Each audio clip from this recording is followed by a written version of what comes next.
I'm Dick Termes. I hope you enjoyed the drawing series so far. Today we're going to take on a unique thing that you don't hear very much about. It's called the contour surface lines, and it's the lines that run across these different forms. We're going to start with the cube and then go to the cylinder and then to the sphere. And remember, these are the lines that actually you would paint these strokes, or you would draw and shade with these directional strokes over the surface too. So that's partly why they're important, but you can also just use them on their own, especially if you're into sculpture and you want to do a drawing of the sculpture. Then you really want to know the feeling of that surface, how it moves in space. So we're going to start with the cube and drawing it just like we always do. The front surface here, projecting back in space with 3 sets of parallel lines, cutting them off so they're all about the same distance. If they are, then they should match the front lines. So there's the cube. All right, and then the contour surface lines that fit on those planes, the front plane, it just copies the lines of the surfaces. You'll notice that's what we're doing here. So a series of lines that run straight up and down on this side, okay, that run all the way, and there's no particular place where these lines have to be. I'm just randomly drawing. And then I pick up this edge across here with this stroke. So these have to run horizontally across. And if you're shading or painting the surface, this is one of the directions that your hand should be moving on your brush or your pencil. The top surface is going to run back in space like this or run across like that. So I'll start with this stroke, running back in space, like so. And the other direction that you can use when shading or painting or when just drawing this or cross-hatching is that direction, okay? And then the third side fits with these two directions. It goes back in space like this is one of your choices. And the other choice is this direction, straight up and down.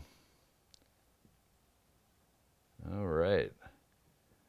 And like I say, these are random strokes, but these are the directions that your lines would run for the cube. Now when we get to the cylinder, we have the oval top, and the difference, of course, is that the edges are not, there's no flatness to a cylinder except on the top. All right, so we curve it in like so, and the two different contour surface lines that fit on this, one matches this, the other matches that. That's the two different. So I need to do an array of these lines coming across. That's one of the strokes that you might use, going down. And you really want to make sure they really curve and fit with that surface. That plane is bending around the corner. The opposite direction that you might use, like in a cross-hatching, you know, that's a type of shading that you might use. This would be the directional stroke, and it runs all the way across that curved plane of the cylinder and wraps around like that. There's two possibilities for the top. If you want it to be flat, one of the best strokes is to just go straight across, and that will flatten out the top of the cylinder. If you want it to drop down inside, I'm going to just erase this a little bit. Your lines will go that direction, straight up and down like the outside edge lines. And there's actually one more line for going down in, and you have to copy this line right there. So you'd come across like this. You can kind of see that it looks like it's a hole now. Okay, so that's the stroke that you would use if you're shading in the back of that too. So that's two of them. The third one is the sphere. Sphere is a little bit more complicated than the others in that sometimes the contour might fit. If you're playing with light, it would probably, the contour would be somewhere over here because you'd want it to hit on an angle that isn't right straight down on the top. But when you're trying to build stuff with contour surface lines, you want the beginning of it to be right tipped down in a kind of an artistic view. It's sort of pushing that artistic view thing again onto the sphere. So there'd be an array of lines from there that work its way down, and it's curving right around, and it's going to end up matching down on the bottom there. That would be one set of the lines that fit on the sphere. This will help us if we use this particular system for the sphere. It'll help it fit together with all of those. The next set is a straight line down through the middle, and then a gradual curve out like this that will finally match that curve on the outside edge. Like so. It looks like an earth globe. Exactly the same kind of thing as an earth globe has on it. So these would curve across like so. That would be the direction of your strokes that you make across the top. It would just come right across like that. And that's how the sphere would look. Okay, so that's the contour surface lines for the three forms that we've been playing with a lot. I'm going to show you a little bit playing with this, with the cylinder, how that actually works. Erase this a little fast here and play with a hose that bends around in space that's cylindrical. So say the front of the hose is like here and it goes back in space like this. I'll just like tie it in a knot or something. Come back around. Oop, a little bit too skinny there. All right, and it's going to pop back out here. It doesn't look like it quite runs right. Like that. All right, and then it's going to come off here and bend around like this. And I'm going to have it going back in space like that. Okay, now then I'm going to just add the contour, the one set of the contour lines, the ones that copy this edge right here.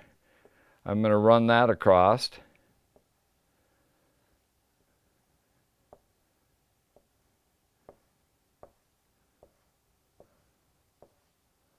I want to try and make myself know, okay, when I get around to here, it's going to be going this way. Not sure. I think I'm going to be switching positions here. All right, so it's coming across like it's going back in space when it works like this. And somewhere about here, instead of curving, it's going to start going straight like that. And then it's going to start curving the other way.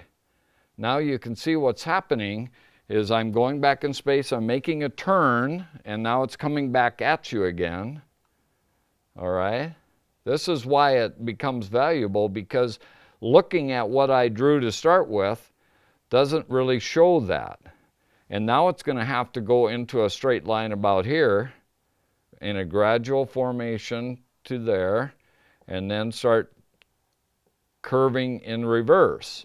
See how that makes the corner, and now it's going back in space again. Going back in space here. And it's going to change its direction again. So in here it's going to start going straight, and then it's going to, oh, wait a minute, I made a mistake there. I'm going to keep this going. I guess it's going back. That's right, it's going back in space. And it should come right into this one. So see how it moves back in space here? It's coming back at you. Now it's going back in space again all the way back. If it went a little further and you wanted it to end up like this, then you have to gradually turn that into a straight line and back into a curve. Then it's bending back around in space. So that's part of the reason why it's really important to play with this kind of a stroke. Okay, now we're going to take those three shapes, those three forms, and stack them together. I'm going to start with, I might do it even in a couple ways, but maybe one. Okay, so we start with the sphere, then we're going to stack it on top of a cylinder, and then I'm going to put it on another sphere.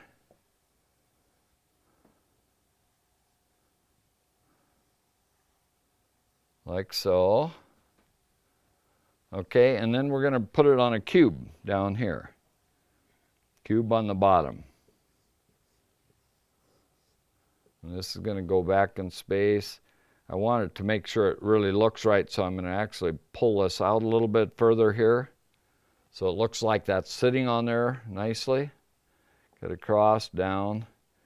Okay, so now we have our basic three forms. Cylinder, a couple of the spheres, and I'm going to add the contour lines onto this, but the idea is they look like they're kind of stuck together at this point. What I want to show you is how they can actually melt into one new shape, or one new form. Okay, so now we're going to start on the top, run the contour lines, like so, with the sphere. And you pick which ones of these lines that actually work for you. In this case, for melting this together, this is the set of lines. And I want this to melt and flow right into the cylinder below. So now these lines are going to flow, and we're going to use that stroke for the cylinder, straight up and down. That's one of your choices. These you want to make sure they bend. They're straight through the middle and curved out there. See how that looks like it's kind of melted? It looks like an onion now. Okay, and then it's coming down here. It's going to melt into this one. This one, the sphere, the contour lines, go like that. But if you want to melt this, let's round this off a little earlier and get these lines to curve into that next set.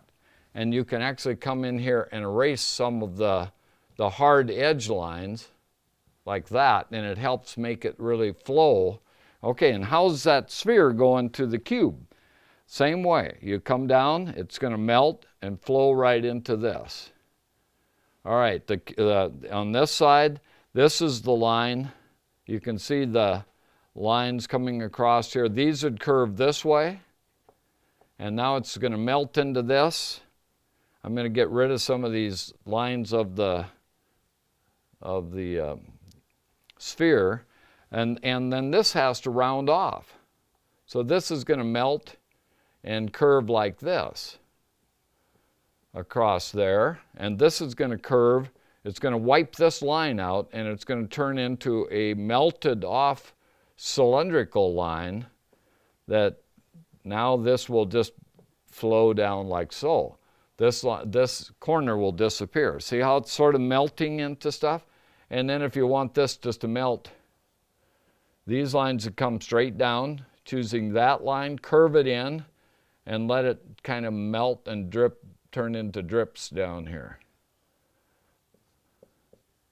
And this side would flow this direction, come off of these contours. But I think that that's just a really important part of knowing how to draw, because you can explore a lot of very organic shapes using this technique. You can actually build automobiles, you can build new creatures, all kinds of stuff out of this.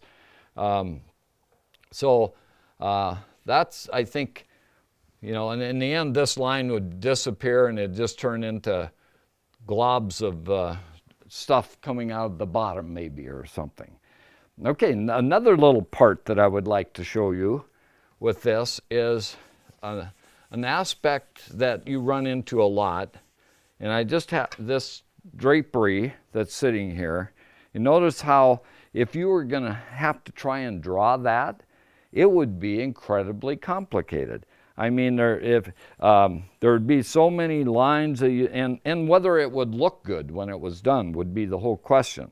But if you actually apply the idea of contour surface lines, you'll find out that there's a whole lot more stuff going on here than a typical line drawing thing would let you see. And I want to just show you that. I'm going to do an array. I'm not going to copy this, but I'm going to show you how a surface can be a lot of stuff going on and not typically the lines that you would normally see. So I'm going to just do, now I'm working with that big cylinder. I'm letting it grow bigger here. And then I'm going to take off from here. This is going to drop off. This is actually a good way to do landscapes too. It drops off, and I'm going to just say it changes to a really harsh angle like that. Okay, so there actually would be a line right there. And this is all just the contour surface lines of an object. Over here, maybe it flows like this and comes out, and then pretty soon it just drops off. So maybe this is kind of coming out to and stopping right in there. So this could be a drop off, like a cubical change of direction with that. All right, and then let's go back over here. Say in the background here, there's contour lines that are running like this and then running like that. Kind of like a concave thing. And it maybe comes, arches over and makes a sphere. There's the sphere guy up on the top there. And then maybe that comes off, kind of goes like this, swings across like so. This maybe swings over and comes down here and actually helps to create that line. But over here, the lines, say, are just dropping straight off behind that. All right? And then I'm going to just swing these lines down. These are kind of a change of direction here too. And maybe it goes into a guy like this, a little cylinder edge to it.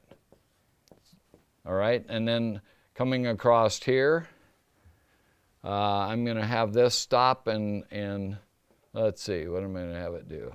Well, I'll have it come off and change direction again. As it comes off this hill, then it's going to just drop straight down again. Okay, you can see a lot of changes in plane. Let's swing this across. I'm going to swing it around like that. And you end up with, and this I'm going to turn into, we need another sphere. We only have one sphere in here. We have a lot of cylinders, lots of cubical edges, but this is going to turn into the end of a sphere.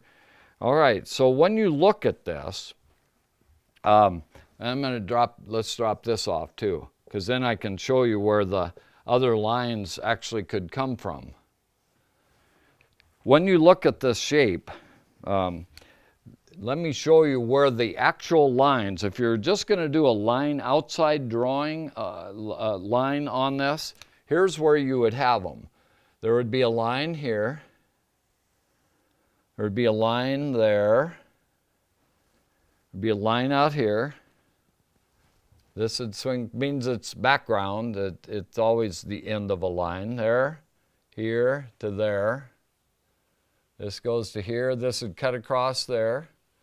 This is what you would draw if you, and here we're not sure if anything is hidden. Remember, in a cylinder, something has to hide from you before you get a line. And I'm not sure if anything's hiding here, so I'm going to not draw a line there. Till we get out here, we know that that would be a line. This would be a line right along there. Change of plane. There'd be a change of plane here. Let's see if there's any others. Nothing happening there. The sphere might show up a little bit there, here. And the top, some stuff is going around the corner there, so there'd be a line shown there. All right, this would have a line coming down here. This would be a line there. All right, now let me just erase everything and show you what you would have if you didn't use contour lines on it. Because none of this would show. These are paint strokes, remember, and also the strokes for shading. You get something that looks like this. I think there'd be a small line right there. And maybe something here too. Might be something there. All right, so all of this would be gone, all of that. All of this would be gone because nothing is hidden in any of this.